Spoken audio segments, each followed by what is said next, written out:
Hi friends, आज आपको बताने वाले हो जीआरएन प्रोसेस। अगर कुछ मटेरियल अपन वेंडर से खरीदे तो उसको जीआरएन कैसा करना, अगर बैच का साथ जीआरएन कैसा करना, मैं आज का वीडियो में बताने वाला हूँ। ये बहुत इंपॉर्टेंट वीडियो, 1% भी वीडियो स्किप मत करना। अगर स्किप किए तो आपको ये समझ में नहीं आएगा। ऑलरेडी मैं बहुत वीडियो एडिट करके लगा रहा हूँ। अगर आपसे आप स्किप किए तो आपका बिल्कुल समझ में नहीं आएगा, इसलिए आप स्किप मत करना। 10 मिनट के लिए मेरा साथ ही रहना, आपको कंप्लीट जीआरएन प्रोसेस मैंने सिखा दूंगा। सिखाने से पहले मेरा चैनल को सब्सक्राइब करो, लाइक करो, आपका फ्रेंड्स का साथ ये वीडियोस शेयर कर देना। अगर जीआरएन करने का टी कोड होता है मीगो, एम आई जी ओ एंटर करने का बाद अपने को यूजर इंटरफेस ऐसा दिखेगा। इसमें आपको फर्स्ट जो ट्रांजैक्शन इवेंट है ना, उसमें A1 गुड्स रिसिप्ट सेलेक्ट करना पड़ेगा।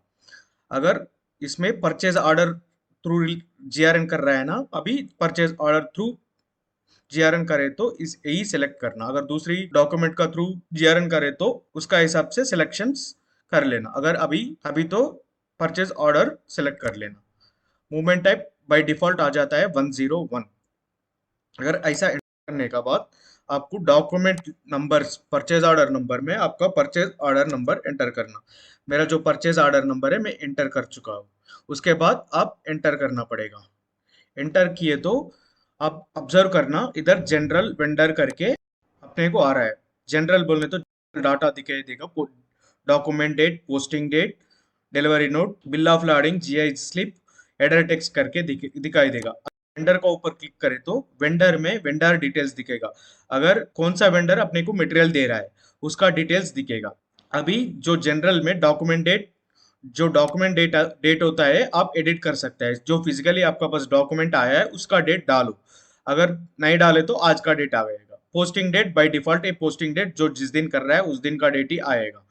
उसके बाद जी बिल ऑफ लैडिंग में कुछ आपको डेटा एंटर करना है तो एंटर कर सकता है। एडर टेक्स्ट में भी आप व्हीकल नंबर वगैरह एंटर कर सकता है। अगर उसके बाद जीआई स्लिप में अगर गाड़ी का जो लारी रिसिप्ट होता है ना, एलआर का डिटेल्स एंट्री कर सकता है।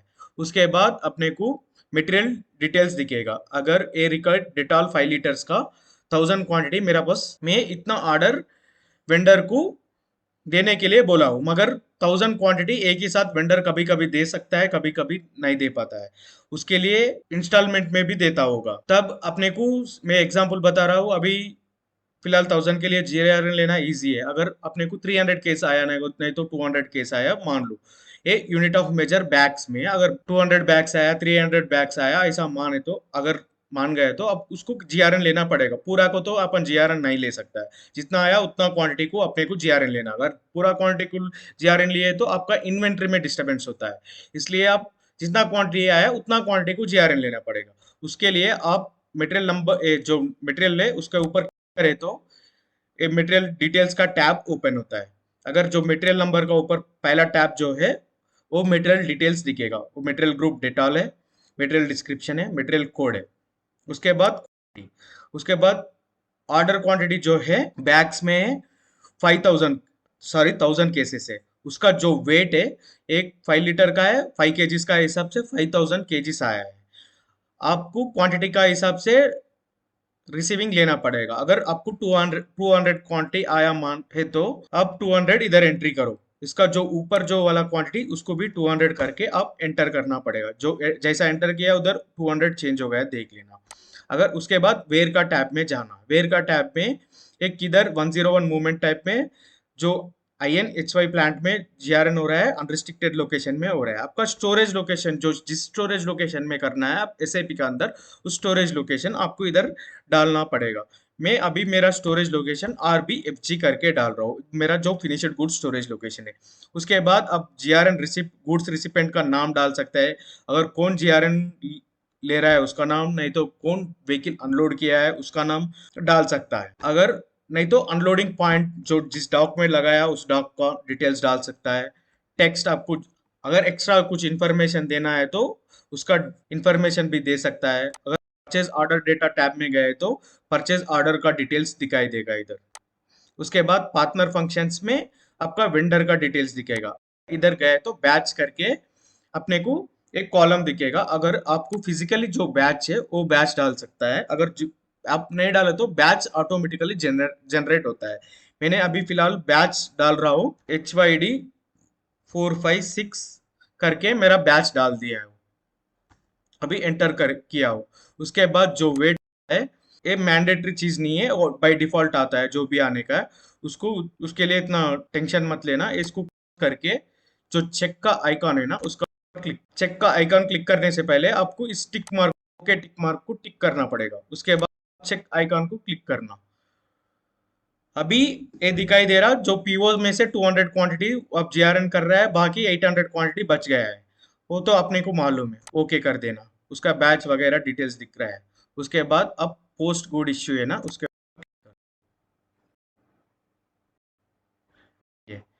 ये जीआरएन हो गया, अपने को नंबर आ गया है।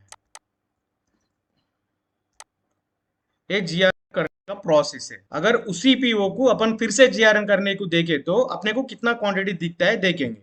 उसके लिए फिर से MB51T कोड में डाल जाना। उसके बाद फिर से परचेज ऑर्डर नंबर एंट्री करके एंटर किए तो इससे पहले 1000 था, अभी 800 दिख रहा है, देख लेना। अभी 800 क्वांटिटी बच गया करके 800 क्वांटिटी दिख रहा है। इसमें से फिर से 300 क्वांटिटी दिख जीआरएन कर सकता है, अगर पूरा क्वांटिटी को भी जीआरएन कर सकता है। अब अगर फिर 300 क्वांटिटी की जीआरएन किए तो बाकी का 500 क्वांटिटी फिर से जीआरएन कर सकता है। अगर जो जीआरएन हुआ उसका डिटेल्स चेक करना बोले तो आपको /n MB51 में जाना पड़ेगा। उसके लिए MB51 में जाके आपका plant number, material plant code, आपका मटेरियल नंबर, आपका जो जीआरएन किया उस जीआरएन डेट्स डाल सकता है। उसके बाद आप आपका लेआउट डाल के एग्जीक्यूट कर सकता है। मैंने आज का डेट में 200 क्वांटिटी जीआरएन किया है। ये जीआरएन का डिटेल्स है।